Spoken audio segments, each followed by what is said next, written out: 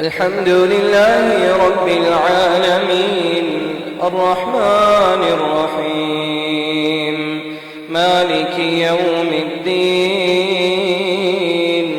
إياك نعبد وإياك نستعين اهدنا الصراط المستقيم صراط الذين أنعمت عليهم غير المغضوب عليهم ولا الضالين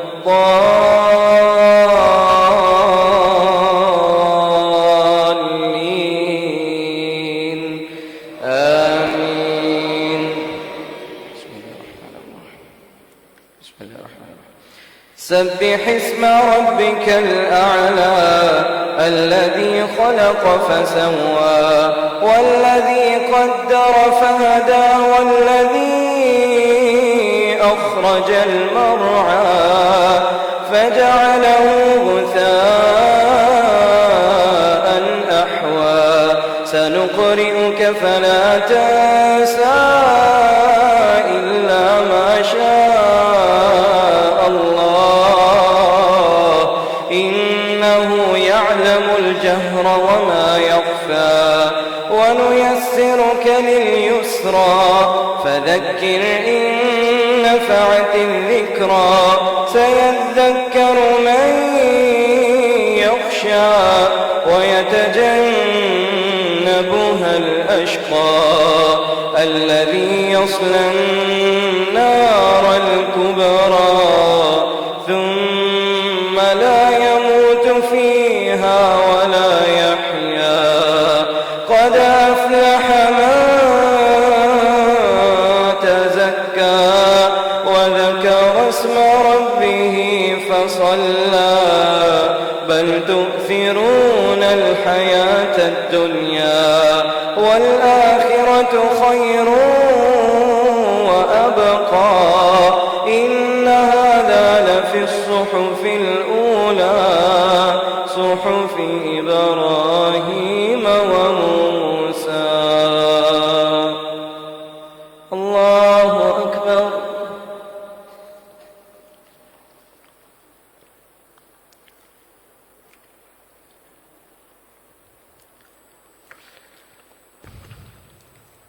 سمع الله لمن حمده.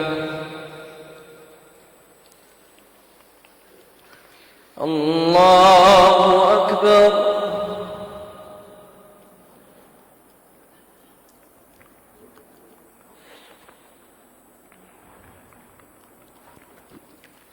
الله أكبر.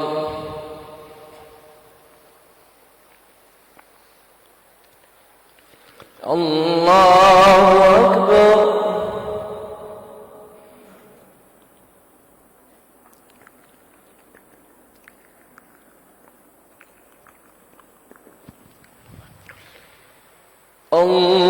الله أكبر. بسم الله الرحمن الرحيم. الحمد لله رب العالمين الرحمن الرحيم مالك يوم الدين إياك نعبد وإياك نستعين اهدنا الصراط المستقيم صراط الذين أنعمت عليهم غير المغضوب عليهم ولا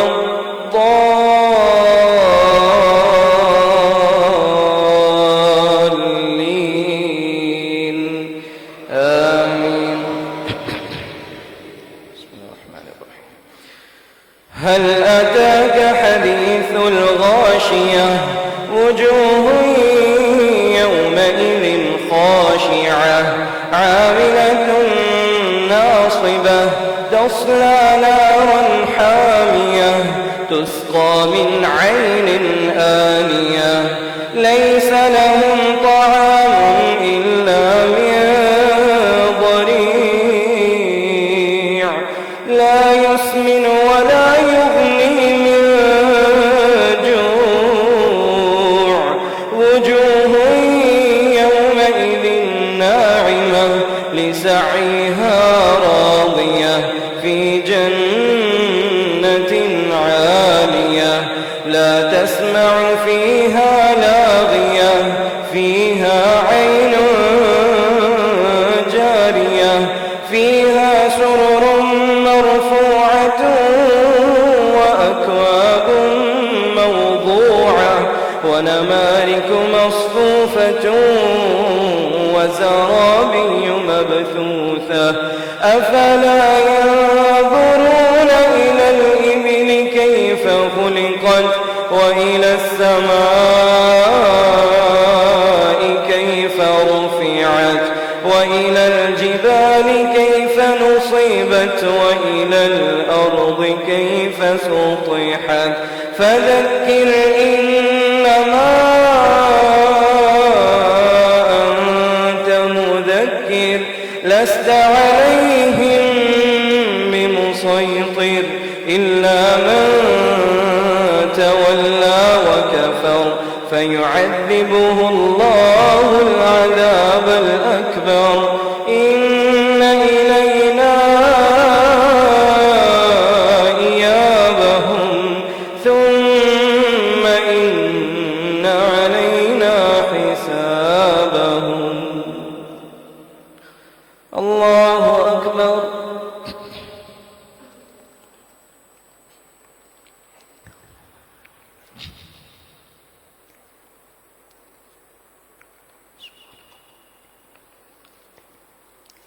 سمع الله لمن حمده.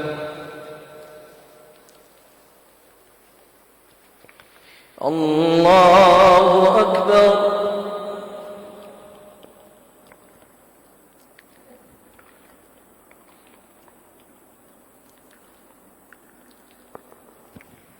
الله أكبر.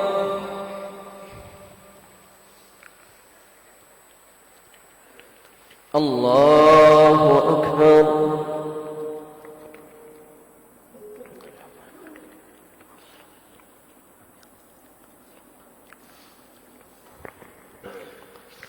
الله أكبر.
السلام عليكم ورحمة الله. السلام عليكم ورحمة الله. الله أكبر. أستغفر الله أستغفر الله أستغفر الله. اللهم أنت السلام ومنك السلام، تبارك يا ذا الجلال والإكرام. ربي أعني على ذكرك وشكرك وحسن عبادتك.